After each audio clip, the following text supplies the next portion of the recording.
I want to talk a little bit today about organization, and we're going to go back to our mentor text, the Bidet's Revival, for this in order to see it through a different lens. So we've already read this once, just a quick read, and then we've kind of gone through it with some annotations. Now we're going to look at the organization. So we're going to start here where I've been completely Americanized. We have this little kind of anecdote, right? Personal. We see some dialogue there.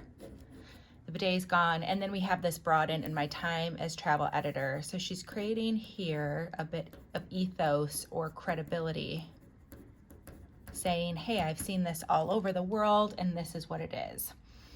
And here she says, this doesn't feel like progress but prejudice. So we know, like, she sees something's wrong. So she's more kind of setting up the problem.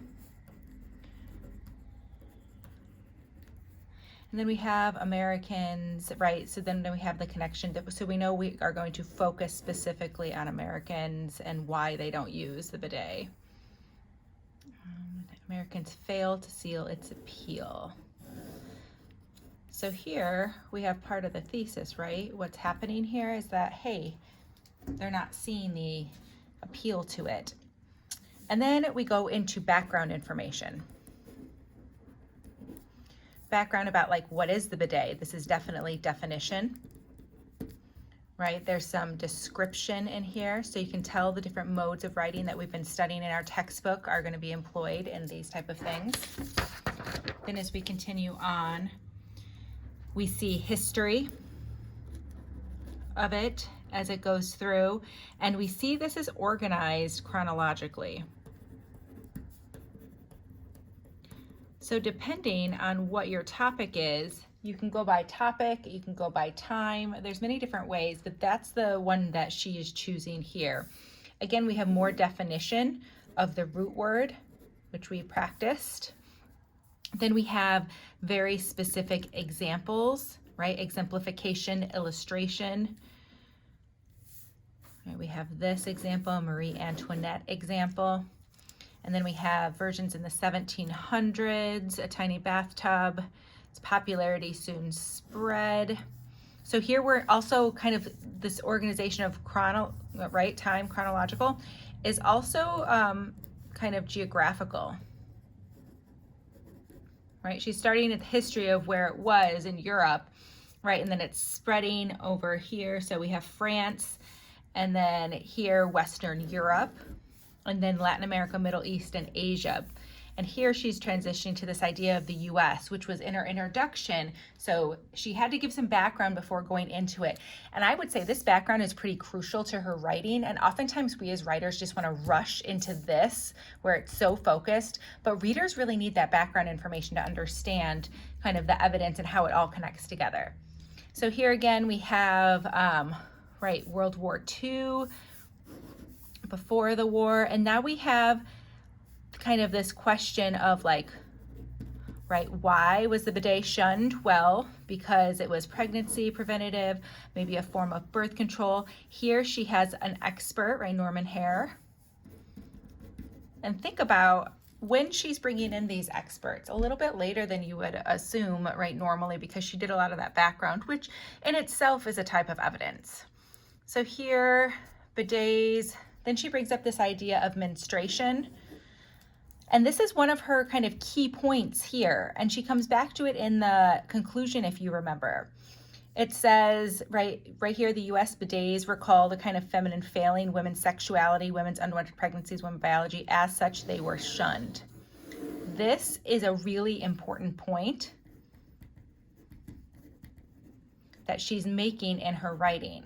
And she's going to come back to this idea. Right, other countries embraced it, but we didn't. Then we have here the American. So now she's focused into American, and we're more in current times here in 1964.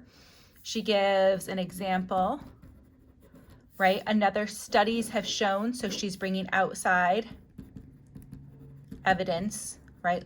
Logos, logic, evidence, that show what it can do. Heal rashes, hemorrhoids, other irritants. And then how does it connect with this example here? Well, it was part of his mission, right? I installed thousands around the suburbs of New York, but nobody wants to hear about Tushy Washing 101, he says. So a great quotation. And then a transition, while America was deaf to Cohen's message, so she's transferring from this topic here, another nation was listening, Japan, right? So now we're going into kind of a new topic here. So this was more of a transition paragraph. Cohen met representative, and here we have, right, the Japanese company. We brought it to the water closet.